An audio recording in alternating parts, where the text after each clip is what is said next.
Assalamualaikum warahmatullahi wabarakatuh. Alhamdulillah wa syukurillah, saya diminta untuk orasi kebudayaan. Sebetulnya saya tidak ngerti budaya orasi, tapi saya ingin cerita saja lah. Namun sebelumnya saya ingin menyapa Bapak-Bapak sekalian, semua yang hadir di sini. Tentu saja kami menyapa dengan salam perjuangan yang kami hormati semua yang hadir. Saya tidak bisa untuk berbicara seperti Cakmul, tapi saya kalau dibicara untuk berapi-api seperti Cakmul nggak bisa Cakmul.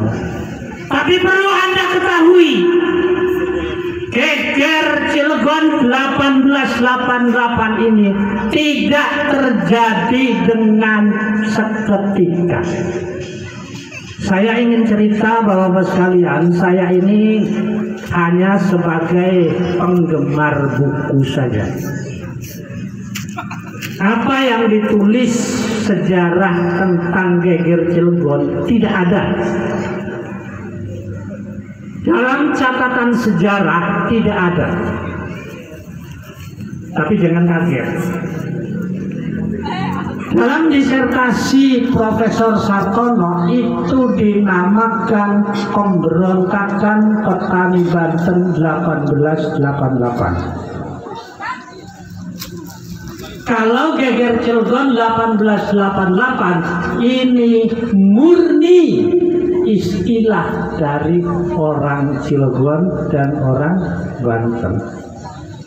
Antara Geger Cilegon 1888 dengan Pemberontakan Petani Banten 1888 yang ditulis oleh Pak Sartono sebetulnya sama saja. Bapak Ibu sekalian,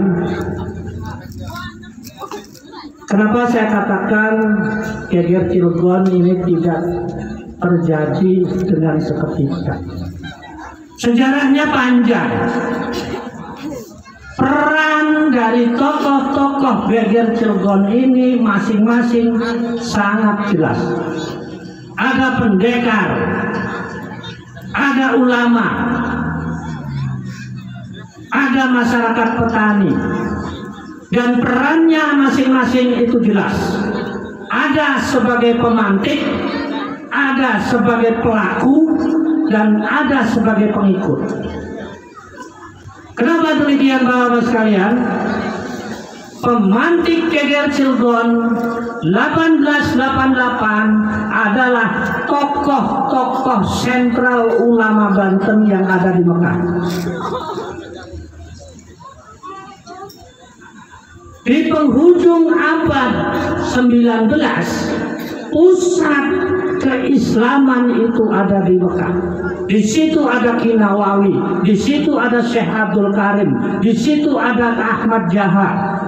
Semua ini satu periode berguru kepada Ki Nawawi dan Syekh Abdul Karim.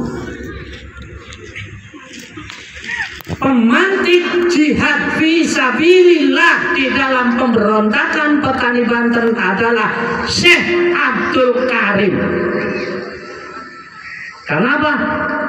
Syekh Abdul Karim saat itu adalah pimpinan tarekat Qadiriyah wal Naqsabandiyah.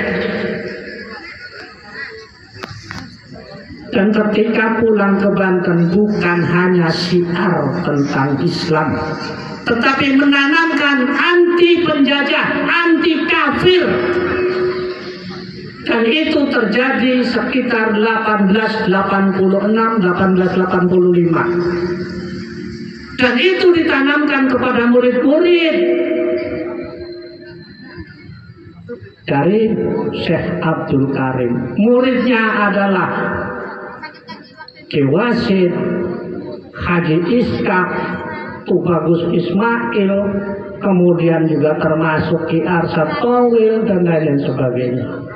Ditanamkan di situ bahwa selama di Banten ini masih ada orang kafir, masih ada penjajah, Syekh Abdul Karim mengatakan, saya akan kembali ke Mekah dan tidak akan datang ke Banten ini. Bapak-bapak dan ibu-ibu sekalian, tetapi saya sangat concern sekali dengan perjuangan-perjuangan di Banten. Anak-anak kita ini tidak tahu siapa pejuang-pejuang di Cilegon, di Banten ini. Karena apa? Sistem pendidikan tidak memungkinkan untuk itu. Setting sejarah tentang perjuangan di Banten ini dimulai sejak Kesultanan, sejak Ki Wahiyah 1850, kemudian Perang Nigumparan, tadi dikatakan dari Seneja, pernah terjadi Perang Sambel. Nah ini sebetulnya Bapak Ibu di dalam buku Pasar Tono itu istilahnya bukan Perang Sambel. Ketika terjadi penyerbuan di kantor dinas yang sekarang, Elizabeth lari terbirit-birit. Geger Cilegon ini tidak hanya ulama. Ulama adalah garda terdepan, tetapi di belakang itu adalah para pendekar. Ketika akan melakukan penyerbuan, di mana-mana di tiap kampung itu ada latihan pencaksilat. Mari kita meletakkan sejarah ini pada porsinya. Artinya meletakkan sejarah pada porsinya ini, kita ingin mengetahui peran-perannya ini seperti apa. Ada yang peran kiai, ada yang ini, ada yang pendekar.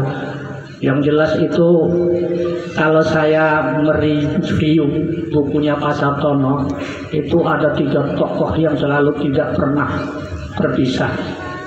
Ki Wasid, Haji Tubagus Ismail, Haji Ishak. Kemana-mana 3 orang ini ada. Jadi intinya Bapak sekalian, mari kita letakkan Geger Cilegon ini pada konteks-konteks peran dan sejarah, dalam arti kesejarahan. Persoalan siapa keturunannya, nah itu ahlinya Pak Nawawi Saim itu.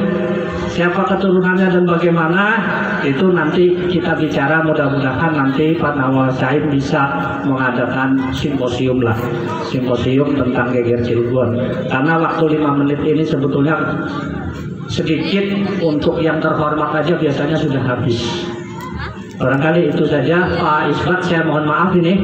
Yang intinya adalah kami merespon dengan baik peringatan-peringatan seperti ini agar masyarakat tahu sejarahnya. Ada satu lagi saya pesan kepada ibu adik-adik kita ini, ayo kita bedah siapa pejuang kita. Ada pejuang yang kesepian, Pak. Pejuang yang kesepian. Kuburannya di mana sampai sekarang nggak ketemu. Ki Fatah Hasan, beliau itu sudah resmi jadi pahlawan nasional. Beliau yang merumuskan Undang-Undang Dasar 45 dan Pancasila di BPUPKI. Barangkali itu. Terima kasih, Nong. Masih ada surat? Udah nggak ada. Jadi cukup saja ya. Baik, terima kasih. Mohon maaf. Wabillahi taufiq wal hidayah. Wassalamualaikum warahmatullahi wabarakatuh.